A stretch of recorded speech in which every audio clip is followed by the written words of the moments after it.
Siguiente tema, hermano. El título es El camino de Dios desde el tabernáculo. Y comenzamos directamente con las citas porque son muy reveladoras.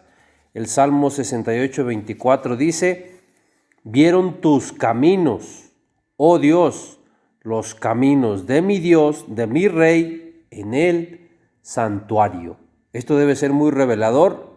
La Biblia nos dice que el camino de Dios está en el santuario. Si usted quiere seguir el camino de Dios, pues haga lo que le dice la Biblia. Tiene que conocer el santuario y buscar el camino de Dios ahí, en el santuario. Y para buscarlo ahí, lo primero que tenemos que ver es cómo está construido el santuario. Y nos lo dice claramente en Éxodo capítulo 40. Voy a leer del verso 1 al 3. Dice: Luego Dios habló a Moisés diciendo: En el primer día del mes primero harás levantar el tabernáculo de reunión. Dice el verso 3: Y pondrás en él el arca del testimonio y la cubrirás con el velo. Primero y en primer lugar es el lugar santísimo donde se pone el arca del testimonio. Y aquí va una cortina o velo. Después, en el verso 4 dice: meterás la mesa y la pondrás en orden, meterás también el candelero y encenderás sus lámparas. Entonces, después de la cortina o velo, tenemos que va la mesa de los panes de la proposición y el candelero, lámpara o menorá. Después dice el verso 5: y pondrás el altar de oro para el incienso delante del arca del testimonio. Y pondrás la cortina delante a la entrada del tabernáculo.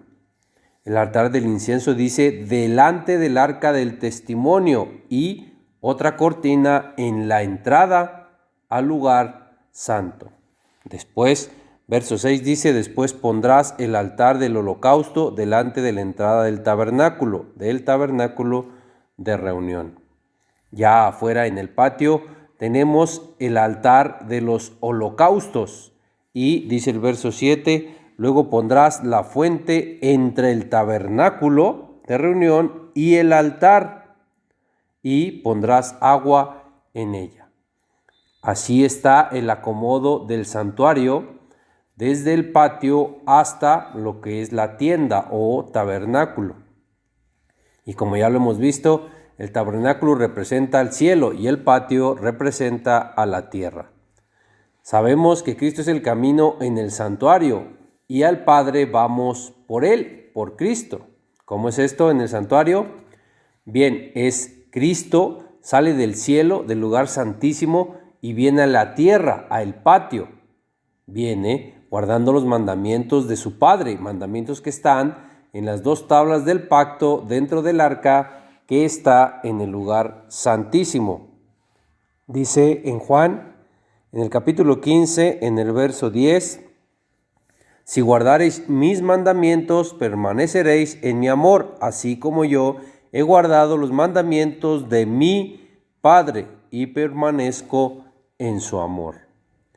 Del lugar santísimo sale y viene como la luz del mundo, que es lo que representa el candelabro. En Juan capítulo 8, en el verso 12, dice: otra vez Yeshua les habló diciendo: yo soy la luz del mundo. El que me sigue no andará en tinieblas, sino que tendrá la luz del mundo. Seguimos avanzando y después está el altar del incienso, que representa las oraciones, como está en Apocalipsis. En el capítulo 5, en el verso 8, dice: y cuando hubo tomado el libro, los 4 seres vivientes y los 24 ancianos se postraron delante del Cordero. Todos tenían arpas y copas de oro llenas de incienso, que son las oraciones de los santos. Ahí dice que el incienso son las oraciones de los santos. Y las oraciones llegan al Padre si las hacemos en el nombre de Cristo. Dice Juan capítulo 14, en el verso 13, dice: y todo lo que pidieres en oración al Padre, en mi nombre lo haré, para que el Padre sea glorificado en el Hijo. Después está la mesa de los panes de la proposición, donde Cristo es el pan de vida que descendió del cielo. Esto hay varias citas que lo confirman. Juan capítulo 6, verso 35, verso 48, verso 51. Y después ya se llega a el patio que representa la tierra, donde está la fuente con agua, que representa el bautismo que se hace en el nombre de Cristo. Podemos revisar Hechos capítulo 10, verso 48, capítulo 19, verso 5. Y por último, en su salida de Cristo del cielo, y ya estando en la tierra, en el patio, lo último para él en la tierra fue su sacrificio, que es representado por el altar de los sacrificios. Y es ahí donde el cristiano comienza su camino, creyendo en el sacrificio de Cristo para justificación de pecados. Pero el cristiano después tiene que recorrer todo el camino que Cristo recorrió del cielo hacia la tierra. Lo primero es creer en Cristo, pero creer en Cristo no solo es decir creo en Cristo. Estas son palabras y cualquiera, hasta los demonios, pueden decir que creen en Dios o que creen en Cristo. De hecho, los demonios creen y tiemblan. No, se trata de creer de verdad y con acciones, cumpliendo los mandamientos que Cristo mismo dijo que vivió cumpliendo, los mandamientos de su Padre, como lo acabamos de leer en Juan capítulo 15, verso 10. ¿Y los mandamientos de su Padre? Sí, son los que están en la ley de Moisés. Ser cristiano, de eso se trata, de ser imitador de Cristo, de seguir sus pisadas. Y si Cristo mismo y el mismo Nuevo Testamento dicen que Cristo vivió cumpliendo los mandamientos de su Padre, para ser nosotros imitadores de Él y seguir sus pisadas, tendríamos que cumplir la misma ley, sin importar lo que le digan pastores, religiones, iglesias o doctrinas. Créale a la Biblia, no a las religiones y doctrinas. Con esto empezamos ese camino que es Cristo y que está en el santuario. Empezamos creyendo en Cristo y en su sacrificio. Si creemos como debemos creer, entramos en la justificación del sacrificio de Cristo. Y siendo así, podemos avanzar a la fuente con agua que representa el bautismo. Podemos avanzar y realizar el bautismo. Hay que hacerlo también de forma correcta. Pero aquí es donde enfrentamos un problema grave hoy, porque hoy la mayoría de las religiones, doctrinas e iglesias, la mayoría de los pastores enseñan que aquí termina todo. Con que aceptes a Cristo en tu corazón y con que te bautices, dicen que termina todo, pero en el camino que es Cristo y que está en el santuario, como podemos ver aquí, aún ni siquiera hemos entrado al santuario, que es el que representa el cielo. Con esto, esas iglesias, doctrinas, religiones y pastores que enseñan que antes de entrar al santuario, que enseñan que en el patio termina todo, con eso están cerrando el reino de los cielos, porque no los dejan avanzar hasta dentro del santuario. Y el santuario, repito, representa el cielo. ¿Qué está sucediendo aquí? Con esto están cerrando el reino de los cielos y ni entran ellos y ni dejan entrar a los que estaban entrando. Y se cumple Mateo capítulo 23 en el verso 13. Dice: mas ay de vosotros, escribas y fariseos hipócritas, porque cerráis el reino de los cielos delante de los hombres, pues ni entráis vosotros, ni dejáis entrar a los que están entrando. En aquel tiempo se les llamaba escribas y fariseos. Hoy se les llama pastores, sacerdotes, curas, maestros, que son los que están en las iglesias y religiones que están cerrando la entrada al santuario, que es el reino de los cielos. Cierran la puerta al santuario diciendo que con lo que está en el patio termina todo, con creer en Cristo y bautizarte. Dicen que con eso es todo, con eso cierran la entrada al santuario, que es el reino de los cielos. Y el camino de Dios, dice el Salmo, está en el santuario, está dentro del santuario. Pero aquí, con esto, aún seguimos fuera del santuario, aún seguimos en el patio. Con creer en Cristo y bautizarte, aún no entras al santuario, que es el reino de los cielos. Los pastores hoy dicen que hagas la oración de fe y que digas que aceptas a Cristo en tu corazón desde ahora y en adelante, y amén. Con eso y con que te bautices, dicen, ya es todo. Ya solo ven a dejar tu diezmo y ofrenda cada domingo a la iglesia y ya. Ni entran ellos, ni dejan entrar a los que estaban entrando. Pero aquí algo es claro. Si solo decimos creer en Cristo y nos bautizamos, con eso nos quedamos en el patio del santuario. Con eso no entramos al santuario ni al reino de los cielos. Y Cristo nos dio entrada al santuario con su sacrificio. Ese es el punto de que se rasgara el velo del templo en su sacrificio, como está en Mateo capítulo 27, versos 50 y 51. Cristo nos dio ahí la entrada al santuario con su sacrificio, y el santuario representa el cielo. Cristo nos dio entrada al cielo, pero hoy las iglesias, doctrinas, religiones y pastores cierran el reino de los cielos diciendo que con que digas creer en Cristo y con que te bautices ya termina todo. Con eso nos dejan en el patio. Pero no, nosotros sí vamos a avanzar y sí vamos a entrar al reino de los cielos, que es el santuario. Así que después de creer en Cristo y del bautismo, tenemos que avanzar. Así que avancemos. Entrando en el santuario, a nuestra derecha nos encontramos con la mesa de los panes de la proposición. Pero ahora somos nosotros los que vamos caminando aquí, por lo que ahora el significado es que no solo de pan vive el hombre, por lo que esto ya es para el hombre. Ya no se trata de Cristo, quien es el pan de vida, sino que ahora se trata de que el hombre se alimente, que el hombre coma este pan, que es lo que sale de la boca de Dios, que es su palabra. Dice en Deuteronomio, en el capítulo 8, en el verso 3, y te afligió y te hizo tener hambre y te sustentó con maná, comida que no conocías tú ni tus padres, para hacerte saber que no solo de pan vivirá el hombre, mas de todo lo que sale de la boca de Dios vivirá el hombre.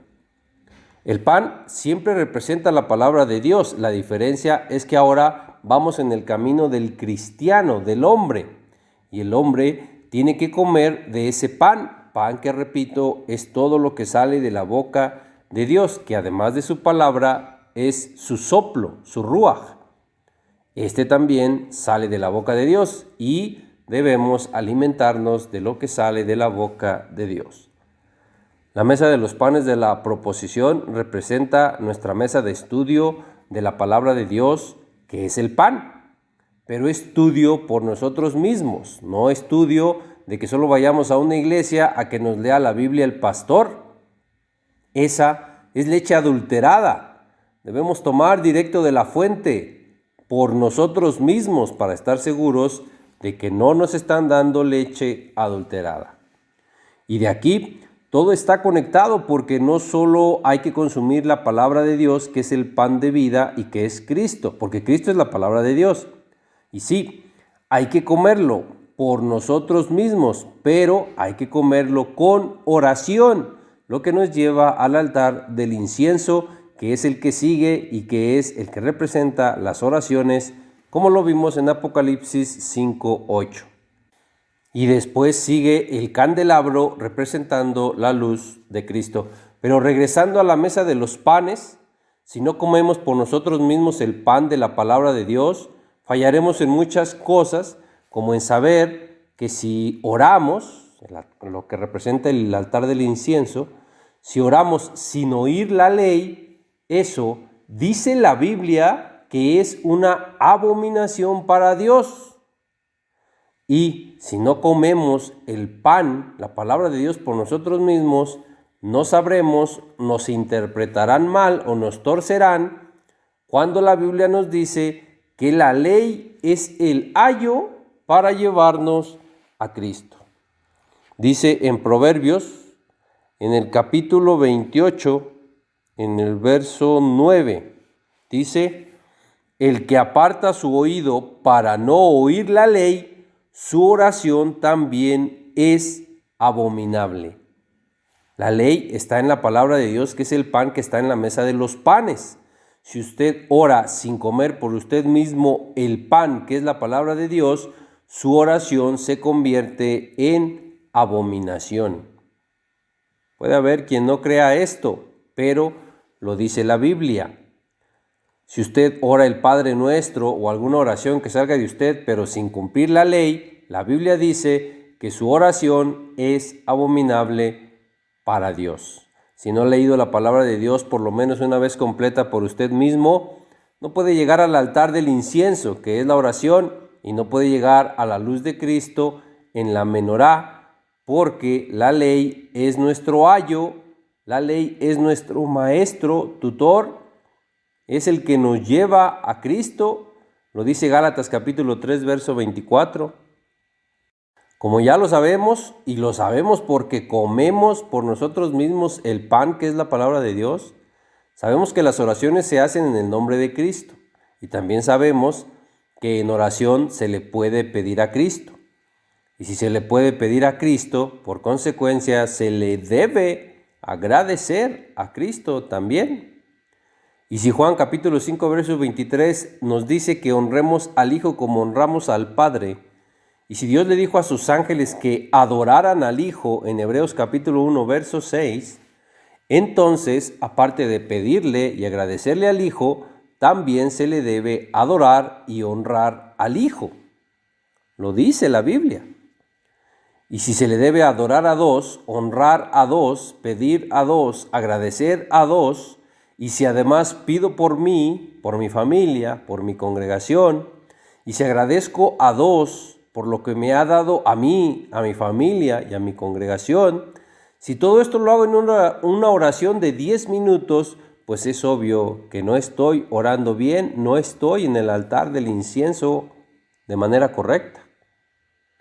Pero que no se malentienda, tampoco se trata de orar solo por orar más tiempo, porque repito, porque todo está conectado. Si ya leímos la Biblia, si ya consumimos ese pan por lo menos una vez completa, sabremos también que no se debe orar con repeticiones vanas ni con palabrerías. Entonces todo esto nos dice que aún seguimos en la mesa de los panes de la proposición. ¿Cómo saber si ya pasé de ahí? Bueno, si usted no ha leído por lo menos una vez completa la Biblia, no ha pasado de la mesa de los panes de la proposición, aún y tenga 50 años en el cristianismo o en cualquier iglesia o religión, si todo ese tiempo no ha comido el pan de la palabra de Dios por usted mismo, si siempre ha preferido que le lea la Biblia el pastor, siendo así, no importa que tenga 50 años en una iglesia o religión, si no ha leído, si no ha comido por usted mismo la palabra de Dios, no puede pasar de la mesa de los panes de la proposición. Y después, ¿cómo podría saber que ya pasé el altar del incienso? Señales claras de que aún no pasamos del altar del incienso, que son las oraciones, son: 1. Si usted no ora todos los días sin falta. 2. Si su oración dura 10 minutos todos los días. Está bien si ora eso, es mejor que no orar nada. Pero si quiere avanzar del altar del incienso, si quiere avanzar en el camino de Dios que está en el santuario, el avanzar lo hará que ore más tiempo y sin que usted lo esté midiendo. Número 3, si usted no ora respetando el patrón que tenemos en la enseñanza de nuestro Rabí Yeshua en el Padre Nuestro. Número 4, si usted no sabe que en oración se le puede pedir a Cristo, agradecer a Cristo y adorar a Cristo. Número 5, si usted ora pidiéndole al Espíritu Santo. Todo esto son señales de que aún no entiende la oración correcta y no podemos decir que ya pasamos el altar del incienso si no hemos entendido la oración correcta. Y número 6, si usted ora con la misma lengua, boca y labios que aún maldice o que aún dice groserías o palabras indebidas. Para esto podemos leer Santiago capítulo 3 en los versos 9 y 10. Dice: con ella bendecimos al Dios y Padre, y con ella maldecimos a los hombres, que están hechos a la semejanza de Dios. De una misma boca proceden bendición y maldición. Hermanos míos, esto no debe ser así. ¿Es claro? Esto no debe ser así. Si usted ora de esta manera, estas son señales claras de que aún no ha pasado. Es más, es señal de que aún ni siquiera ha llegado a la oración correcta que está en el altar del incienso. Y todo esto está conectado porque si usted está orando con las características que acabamos de mencionar, es porque aún no ha comido, aún no ha leído por usted mismo la Biblia completa. Si no lee la Biblia completa, no sabe todo esto. No sabe que no se debe orar con todo lo que ya leímos. Solo leyendo la Biblia completa se puede aprender a orar correctamente. Si no ha consumido la Biblia, el pan de vida, por usted mismo no sabrá orar correctamente. Y eso indica que aún sigue estancado en la mesa de los panes de la proposición. En su creencia, usted puede estar orando bien, pero ante Dios eso puede ser una abominación porque puede estar orando usted sin cumplir la ley. Y si no ha comido, si no ha leído la Biblia completa por usted mismo, no sabrá que la oración que se hace sin cumplir la ley se convierte en una abominación para Dios, como lo vimos en el Proverbio 28 en el verso 9. Esto y más es lo que no le van a leer de la Biblia en una iglesia, doctrina o religión, o con un pastor que no cumple la ley. Por eso es necesario que coma, que lea por usted mismo toda la Biblia. Y esto que no le va a leer el pastor o la iglesia que no cumple la ley, si usted les pregunta algo sobre esto, le van a decir que es Antiguo Testamento, que eso ya pasó, que ese pacto ya se hizo viejo y desapareció. Le van a torcer lo que dice la Biblia y le van a decir que la Biblia no dice lo que sí dice. Véalo por usted mismo. Tiene que comer ese pan por usted mismo. Por eso, para pasar de la mesa de los panes, tiene que leer la Biblia completa por usted mismo. Porque hoy la mayoría de las religiones, pastores e iglesias enseñan que la ley no se cumple, pero la Biblia dice que si no cumplo la ley, mi oración se convierte en una abominación. ¿A quién le cree? Y que no le salgan con que es otra ley. Si estamos hablando de proverbios escritos por Salomón, no hay otra ley, no había otra ley en ese tiempo, más que solo la ley que Dios dio por medio de Moisés. Pero repito, ¿a quién le cree? ¿A lo que dice el pastor, la iglesia, la religión, o a lo que dice incluso mi mente, o le creo a lo que dice la Biblia? Aquí le estamos mostrando qué dice la Biblia. Es obvio y es lógico que citas como estas no me las van a enseñar en iglesias, religiones, no me las van a enseñar pastores que enseñan que la ley no se cumple. Si enseñan que la ley no se cumple, no me van a enseñar donde dice que si no cumplo la ley, mi oración se convierte en una abominación. Sin saber todo esto, no puedo decir que avancé en el camino de Dios en el santuario. Sigo estancado en comer el pan de la palabra de Dios, por lo que tampoco puedo entrar en la luz de Cristo, que es la luz del candelabro. No puedo entrar ahí sin primero comer el pan de la palabra de Dios, leer por lo menos una vez completa la Biblia. La ley es el ayo que nos lleva a Cristo. ¿Cómo puedo llegar a Cristo si no he consumido, si no he leído el ayo, la ley? No puedo. Ya lo vimos en Gálatas 3:24, la ley es el ayo que me lleva a Cristo. Sin la ley no puedo llegar a Cristo. Y todo esto nos dice si seguimos estancados en la mesa de los panes de la proposición. Si la ley me lleva a Cristo y si sin oír la ley mi oración es abominación, entonces para avanzar a la oración y a Cristo necesito primero cumplir la ley, oír la ley y comer toda la palabra de Dios, porque ahí es donde está la ley. Sin esto no puedo avanzar y no puedo avanzar tampoco al lugar santísimo. Pero si sí entiendo todo esto y hago todo esto, entonces sí, avancemos al lugar santísimo, donde está el arca del pacto con las 2 tablas que contienen 10 mandamientos, que son el pacto que nosotros, por nosotros mismos, debemos hacer con Dios. Aquí déjenme aclarar algo. Nadie forza a nadie, ni Dios quiere forzado a nadie dentro de este pacto que está dentro del arca. Así que si hacen o ya hicieron este pacto con Dios, el pacto lo hicieron ustedes con Dios, no con ninguna iglesia ni religión. Y si usted hizo el pacto, usted lo hizo, nadie lo obligó. En eso debemos estar de acuerdo. ¿Y cuál es ese pacto que está dentro del arca en el lugar santísimo que hacemos con Dios? Dice Deuteronomio 4:13.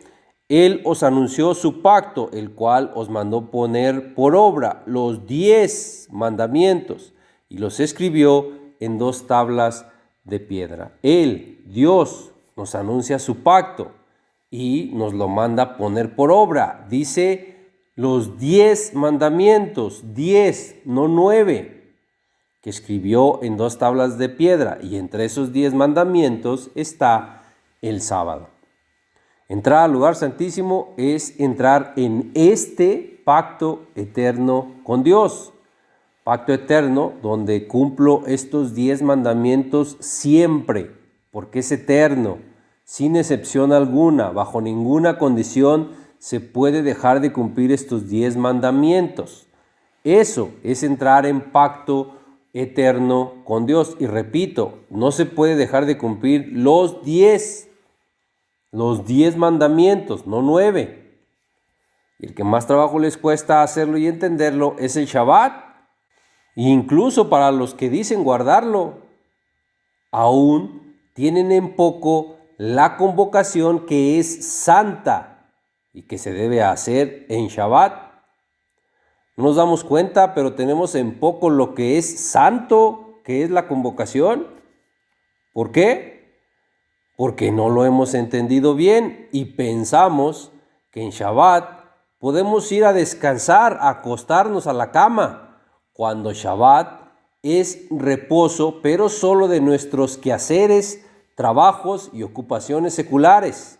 Shabbat no es reposo de descansar, Shabbat es cese de nuestras ocupaciones seculares para ocuparnos en las cosas de Dios. En Éxodo capítulo 5, en el verso 5 dijo también Faraón: he aquí el pueblo de la tierra es ahora mucho, y vosotros los hacéis cesar de sus tareas. Vea qué es la palabra cesar que está ahí, es Shabbat, y significa desistir de sus tareas. Desistir del ejercicio. Shabbat es reposo de desistir, de cesar. Shabbat no es reposo de descansar. El verso 4 dice: entonces el rey de Egipto les dijo, Moisés y Aarón, ¿por qué hacéis cesar al pueblo de su trabajo? Volved a vuestras tareas. Todo se trata de cesar de las tareas, de desistir, es reposo de cesar. Faraón no le dice a Moisés: ¿por qué haces que el pueblo se vaya a descansar? Porque no se iban a descansar. Solo cesaban, solo desistían de sus tareas. Para descansar se usa la palabra Noé o Noaj, que sí significa descansar. La palabra Noaj tiene la raíz primaria Nuaj, en el Strong H5117 y H5118. Ahí la palabra Noé o Noach significa descansar y ahí sí significa de quedarse quieto. Esto sí es para descansar, de quedarse quieto. Nuaj, Shabbat, es solo desistir o cesar de una tarea o del ejercicio, como dice en la descripción. Incluso cuando a Noé se le pone el nombre de Noé en Génesis capítulo 5, verso 29, dice, llamó su nombre Noé, diciendo, este nos aliviará de nuestras obras y del trabajo de nuestras manos. Ahí sí es descansar, de quedarse quieto, según las descripciones en el Strong. Y en Daniel capítulo 9, en el verso 27, dice, y por otra semana confirmará el pacto con muchos, y a la mitad de la semana hará cesar el sacrificio y la ofrenda. ¿Qué palabra cree que esté ahí en hebreo en la palabra cesar? Así es, Shabbat. ¿Y cree que ahí se refiere a que hará descansar el sacrificio y la ofrenda? ¿O hará desistir, hará cesar, como dice ahí, el sacrificio y la ofrenda?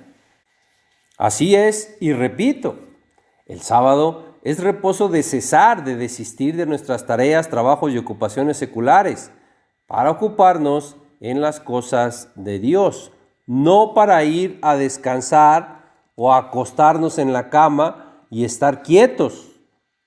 Eso, repito, es la palabra Nuaj.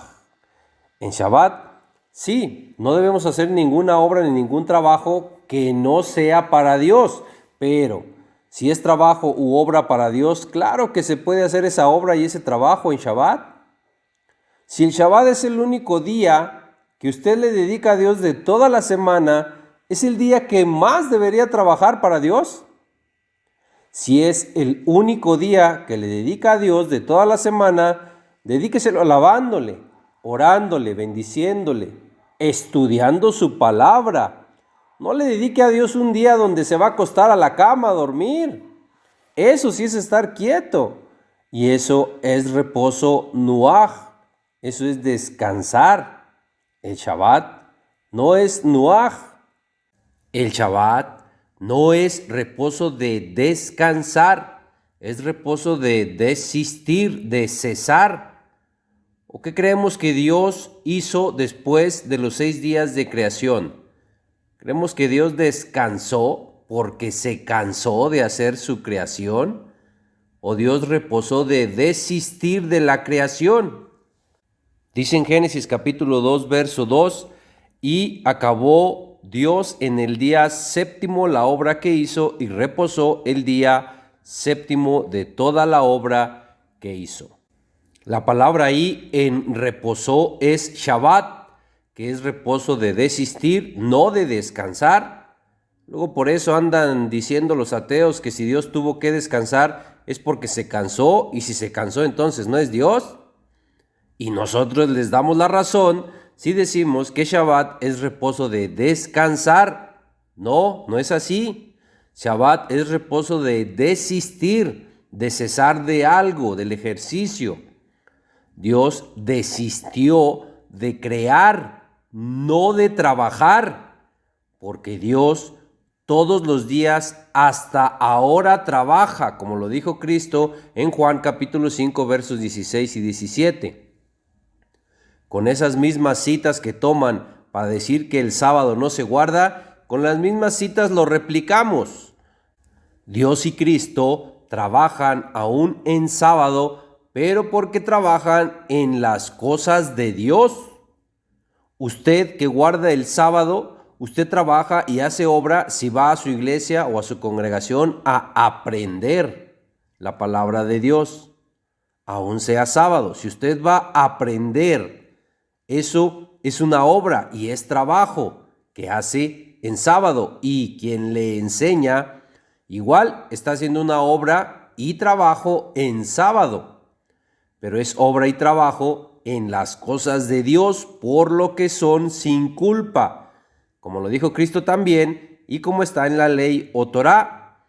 Esto lo dijo Cristo en Mateo en el capítulo 12, en el verso 5, dice: ¿O no habéis leído en la ley cómo en el día de reposo los sacerdotes en el templo profanan el día de reposo y son sin culpa? ¿Cómo profanan los sacerdotes el día de reposo en el templo? Claro, trabajando en el día de reposo, porque ellos trabajan al enseñar, al ministrar la palabra de Dios, y lo hacen en día de reposo, pero dice ahí, y son sin culpa. ¿Por qué? Claro, porque están trabajando en día de reposo, pero en las cosas de Dios. El día de reposo es para trabajar en las cosas de Dios, y por eso es el día que debemos desistir, cesar del trabajo y ocupaciones seculares, de las tareas seculares. Y no falta quien diga entonces: ay, pobrecito de mí, entonces no tengo ni un día de descanso para mí. Pobre de usted. Dios no le da todas las noches para descansar, incluyendo la noche de Shabbat. Duérmase temprano, deje de estar chateando, deje de estar viendo cosas en internet, deje de ver televisión y duérmase temprano. Descanse en todas las noches de todos los días que Dios le dio para descansar. Entendiendo bien esto, apenas estamos entendiendo el Shabbat. ¿Cómo podríamos estar dentro del pacto si apenas estamos entendiendo el pacto?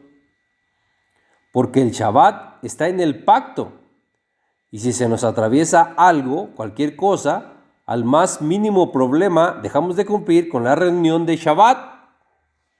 Y con eso rompemos el pacto que nosotros mismos hicimos con Dios.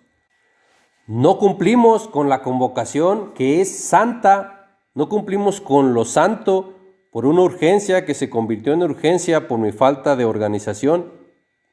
Pero a trabajar sí nos vamos, aún y haya las urgencias y problemas que haya.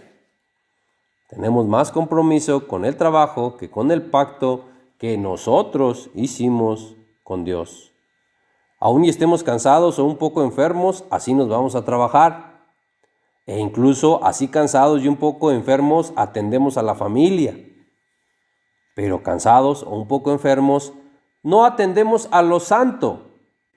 No atendemos a la convocación santa de Shabbat. Nos quedamos a descansar porque me han dicho que el Shabbat también es para descansar, ¿verdad? No, Shabbat no es nuaj, no es quedarse quieto. Pero si traen algo de gripa, así se van a trabajar porque pierden dinero, ¿verdad? Y así trayendo algo de gripa, si atendemos al hijo o a la hija o al marido o a la esposa. Pero así no atiendo a lo santo que es la convocación de Shabbat y que está en el pacto que yo hice con Dios. Se evidencia que tenemos más compromiso con el trabajo y con la familia que con el pacto que nosotros mismos hicimos con Dios. Tristemente, aún vemos la convocación santa de Shabbat como una opción.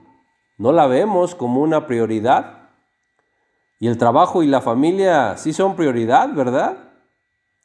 Al Shabbat, si puedo voy, si no puedo no voy. Y así no vemos el trabajo.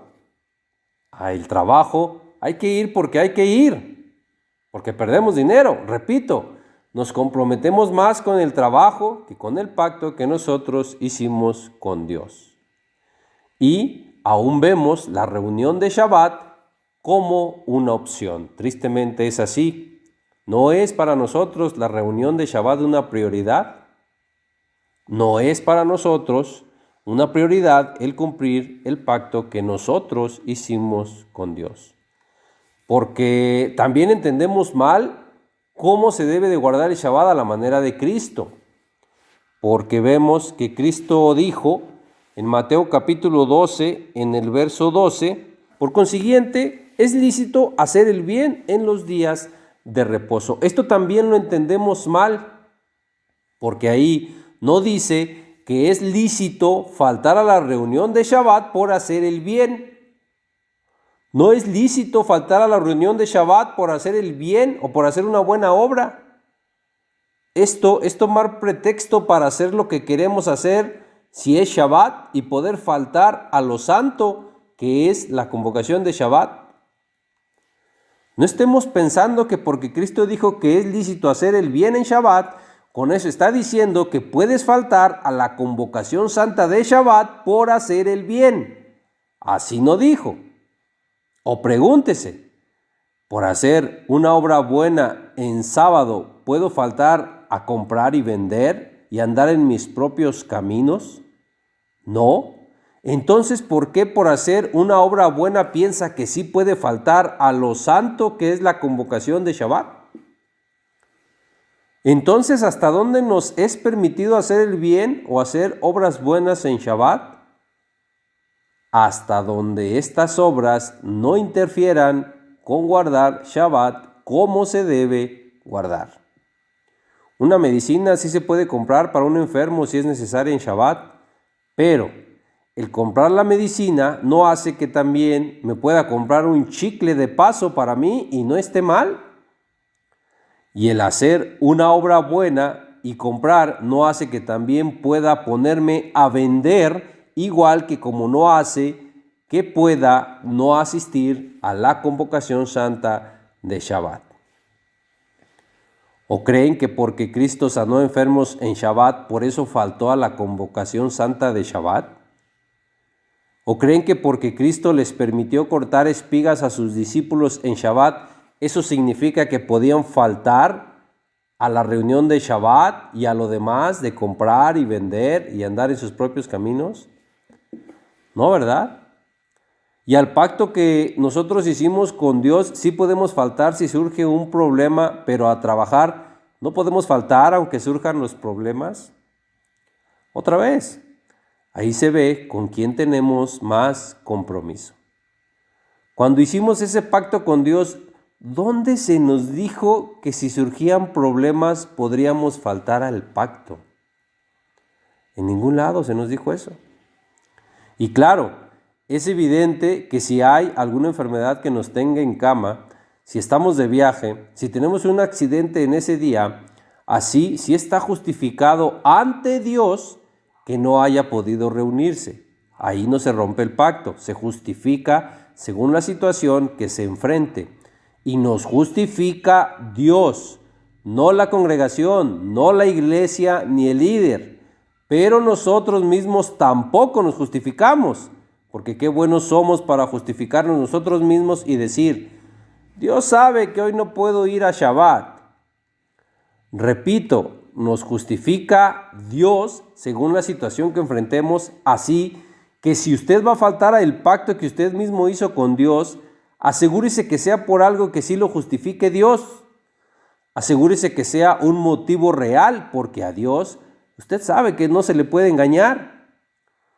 Y que sea un motivo por el cual ni a trabajar iría, porque si a trabajar sí iría, pero a la reunión no. Eso es tener más compromiso con el trabajo que con el pacto que usted mismo hizo con Dios.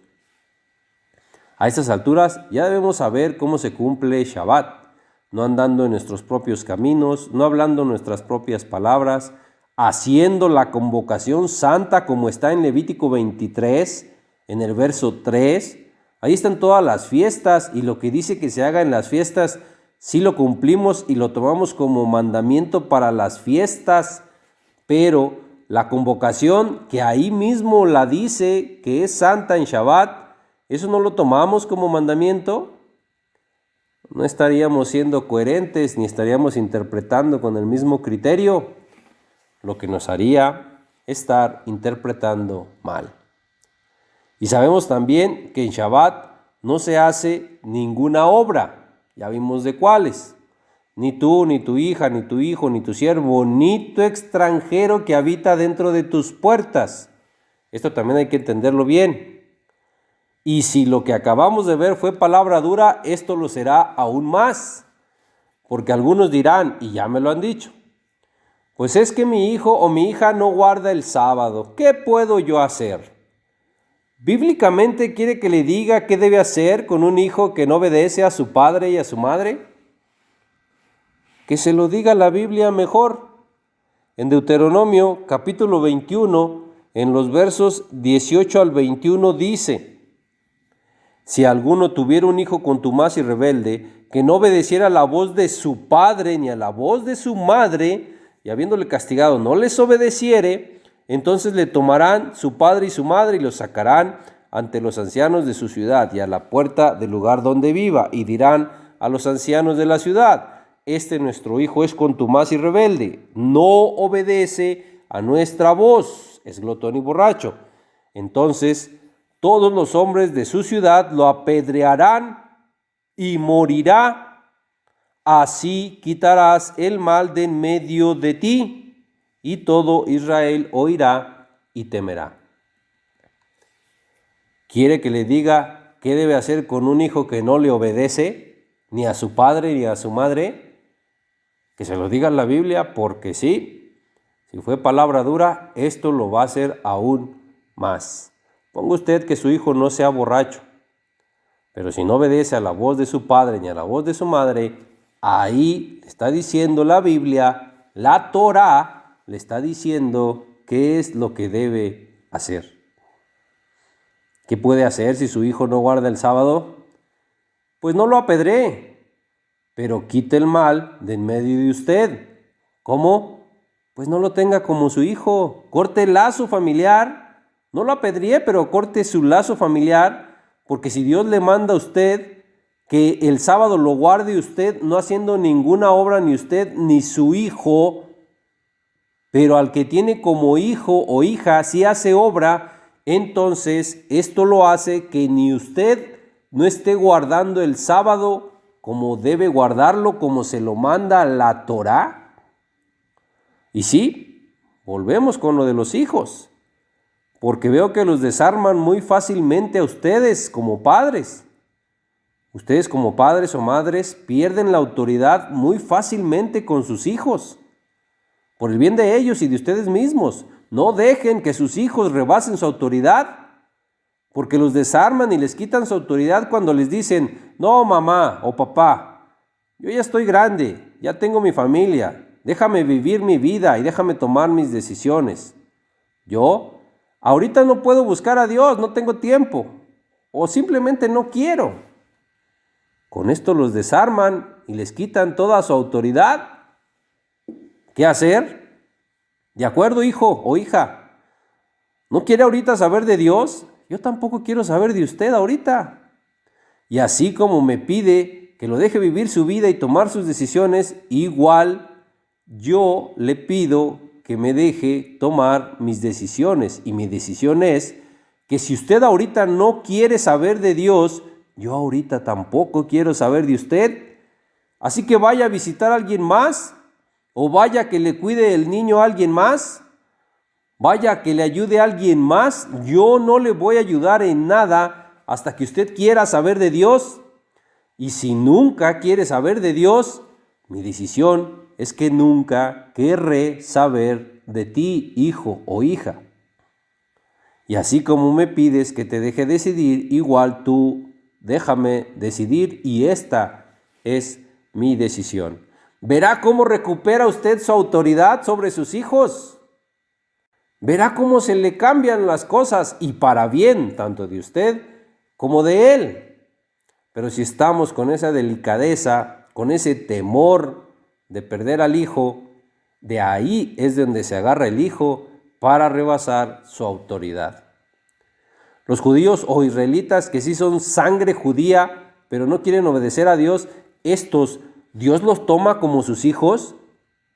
Es claro que no. Los hijos de Dios son los que obedecen su ley, no importando su sangre, linaje o descendencia. Pero, ¿y usted? ¿A quién tiene por hijo? ¿Al que lleva su sangre y que salió de sus entrañas, pero no le obedece? Bueno, con Dios las cosas no son así. Él mismo pide que se apedree al hijo que no obedece.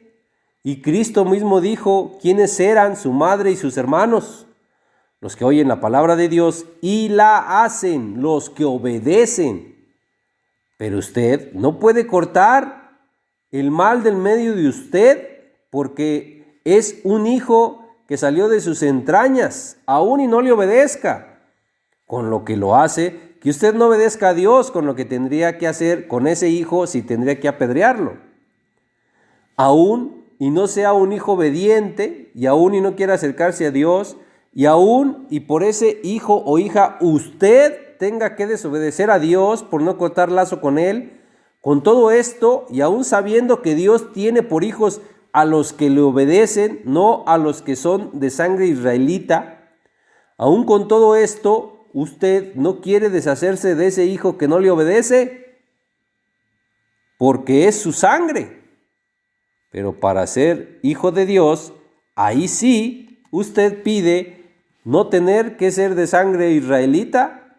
¿Se da cuenta? Y lo sé, es palabra dura. Pero, ¿qué se está hablando que no lo diga la Biblia? Entonces, está hablando la Biblia, no es palabra mía. Y sí, es palabra dura. ¿Quién la puede oír? ¿Esto os ofende? Dice Juan capítulo 6 en los versos 60 y 61. Al oírlas, muchos de sus discípulos dijeron: dura es esta palabra.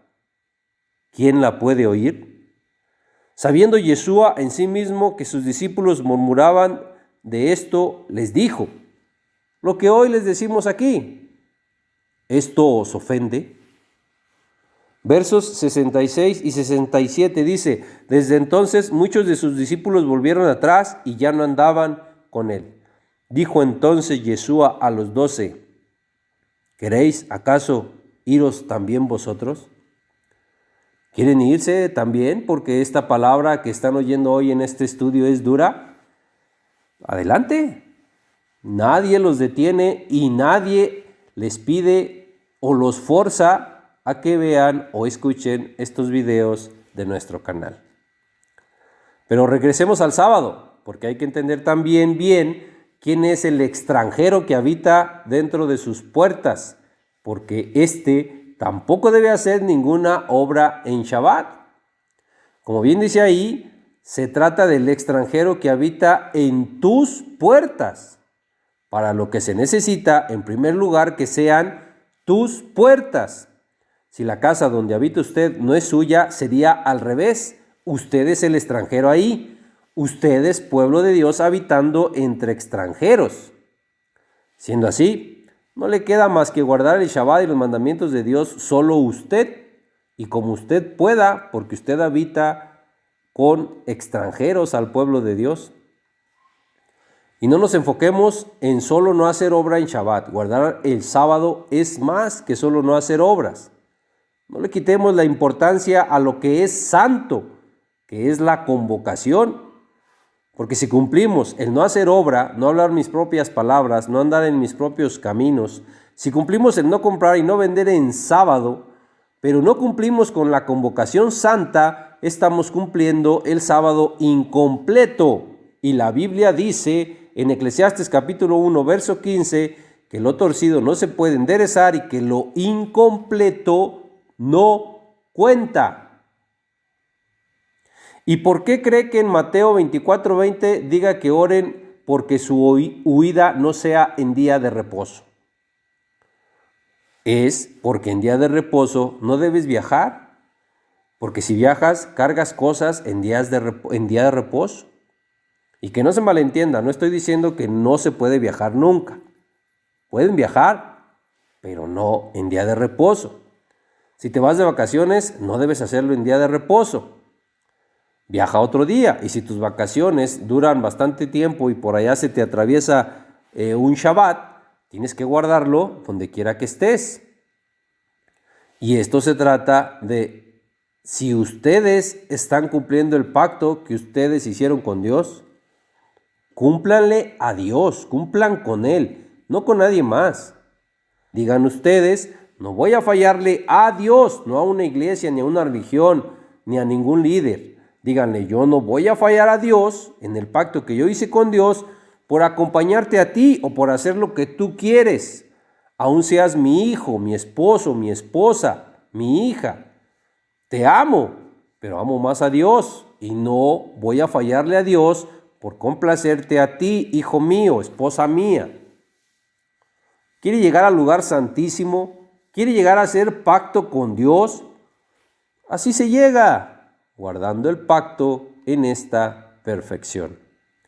Y si guardar en esta perfección este pacto que usted mismo hizo con Dios ya le pesó, bueno, entonces sálgase del pacto que usted hizo con Dios. Pero le recalco que sus pactos y su ley no son difíciles, no están en el cielo para que diga quién los baja y me los hace oír para cumplirlos. No están en el otro lado del mar para que diga quién va por ellos, quién cruza el mar y me los trae para cumplirlos. Muy cerca de usted está la palabra de Dios, su ley, sus pactos para que los cumpla. Es lo que le dice Deuteronomio 30 en los versos 11 al 14. Si a usted ya se le hizo difícil seguir cumpliendo el pacto que es para siempre, porque es eterno, si ya se le hizo pesado, sálgase del pacto y elija el camino de muerte.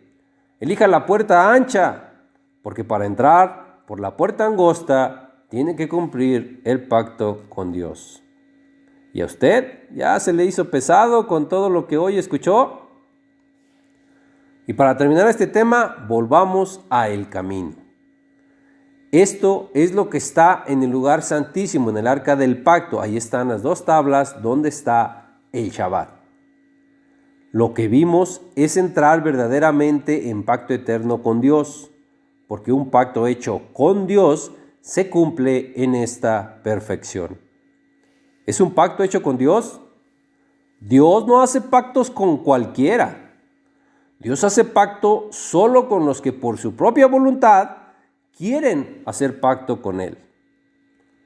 Y si llegamos al lugar santísimo y hacemos ese pacto eterno con Dios, así llegamos a la santidad, porque llegamos al lugar santísimo.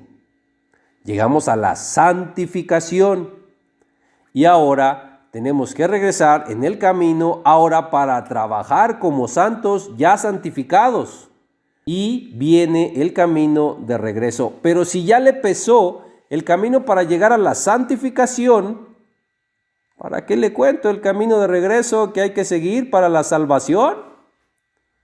Pero bueno, se lo voy a contar rápidamente.